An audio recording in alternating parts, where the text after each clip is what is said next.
Sa gitna ng ating mga abalang schedule, ang pag-una sa pangangalaga ng ating mental, pisikal at espiritual na kaayusan ay isang malaking pagsubok. Ngunit papaano kung sabihin ko sa iyo na kayang-kaya mong unahin ang mga bagay na ito nang walang kahirap-hirap? Ito ay sa simpleng paglalagay lamang ng mga espesipikong mga items sa ilalim ng iyong unan at saksihan ng isang malaking pagbabago sa iyong buhay.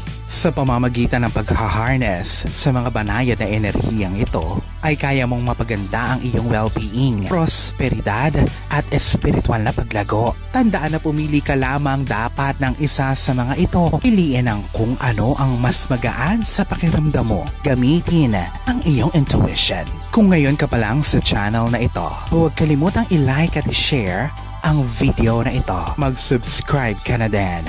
I-click ang bell at all para lagi kang updated sa mga pinakabago kong pampaswerte videos.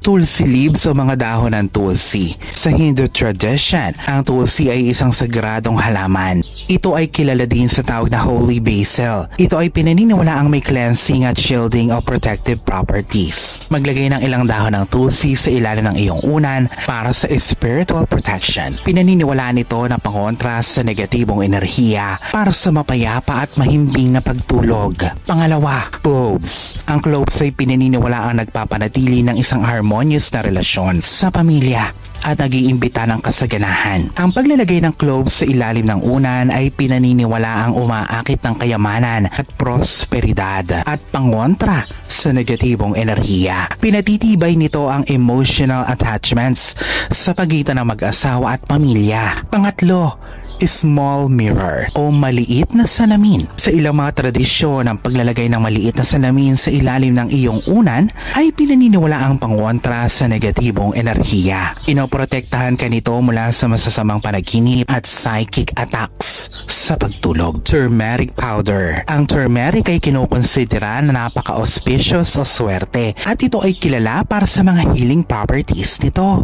Ang turmeric powder sa maliit na plastic pouch sa ilalim ng iyong unan ay pinaniniwala ang pangontra sa negatibong enerhiya at humahatak ito ng positibong enerhiya. Sandalwood.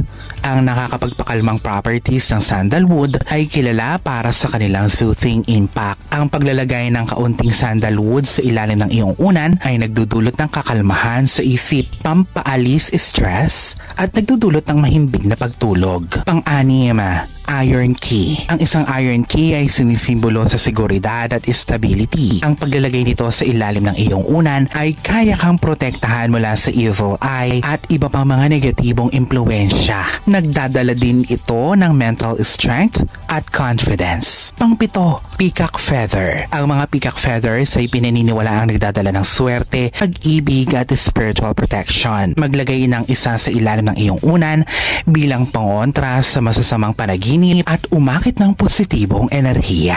Pangwalo, ang rose quartz ay nagpo-promote ng emotional balance at pag-ibig. Ilagay ito sa ilalim ng iyong unan upang humatak ng kapositibuhan at upang mapangalagaan ang iyong emotional well-being. Pang-siyam, isang pirasong papel na may nakasulat na positive affirmation. Ang paggawa o pagsulat ng isang uplifting o nakakabuhay ng loob na affirmation at ang paglalagay nito sa ilalim ng iyong unan ay banayad na tinuturuan ng iyong subconscious upang makapag-concentrate sa mga aspirasyon mo sa buhay. At siyang nagpapanatili din ng isang mindset tungo sa pagkamit ng personal na pagbabago at siyang nagdadala din ng tagumpay. Pang-sampu, kampor. Kilala ang kampor sa purifying effects nito. Ito ay pinaniniwala ang naglilinis ng negatibong enerhiya at nagpro-promote ng kapayapaan ng isip at kakalmaduhan. Ang paglalagay ng kaunting kampor sa ilalim ng iyong unan ay sinasabing lumilikha ng isang sanktuaryo ng katahimikan, pangontra negatibo at nagpapanatili ng kakalmaduhan, kapayapaan at kalinawan ng isipan. Pang-11, sea salt o rock salt. Ang isang maliit ng pouch ng sea salt o rock salt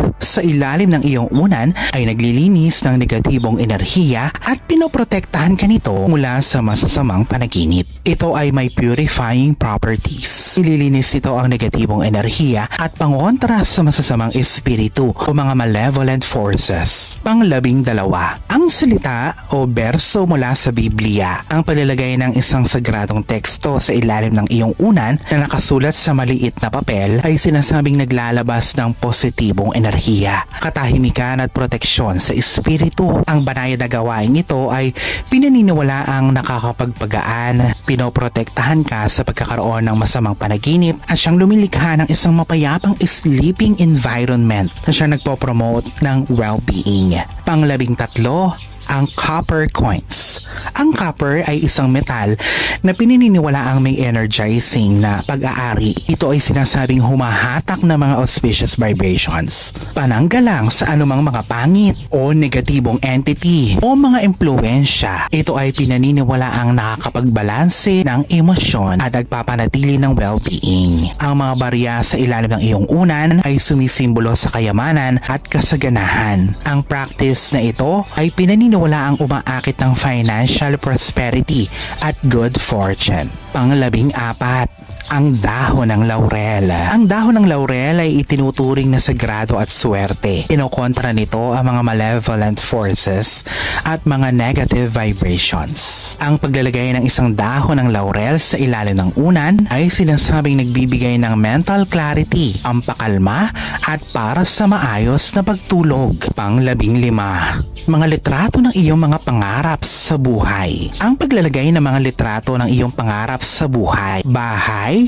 sasakyan, lifestyle o mga lugar man ito ay kayang gumana o magsilbing isang potent visual intention. Ito ay isang paraan upang maitanim ng husto ang mga ito sa iyong subconscious mind. Ang simple at epektibong gawain na ito ay pinaniniwala ang kayang mag-amplify o magpalakas ng manifestasyon ng iyong mga pangarap sa buhay. Pang-16, mga espiritual na simbolismo. Ayon sa iyong paniniwala at relihiyon, ang paglalagay ng isang sagradong simbolo sa ilalim ng iyong unan ay kayang magsilbing bilang isang powerful talisman. Ito ang nagpapanatili ng isang malalim na koneksyon sa iyong pananampalataya o spiritual path. Ang gawaing ito ay nagdudulot ng kagaanan, proteksyon at katahimikan habang ikaw ay pumapantay sa iyong pinakamataas na sarili. Pang-17, ang mga scented sachets o yung mga mababangong herbs na nasa isang maliit na butsaka. Ang mga maninipis na sachet na hinaluan ng mga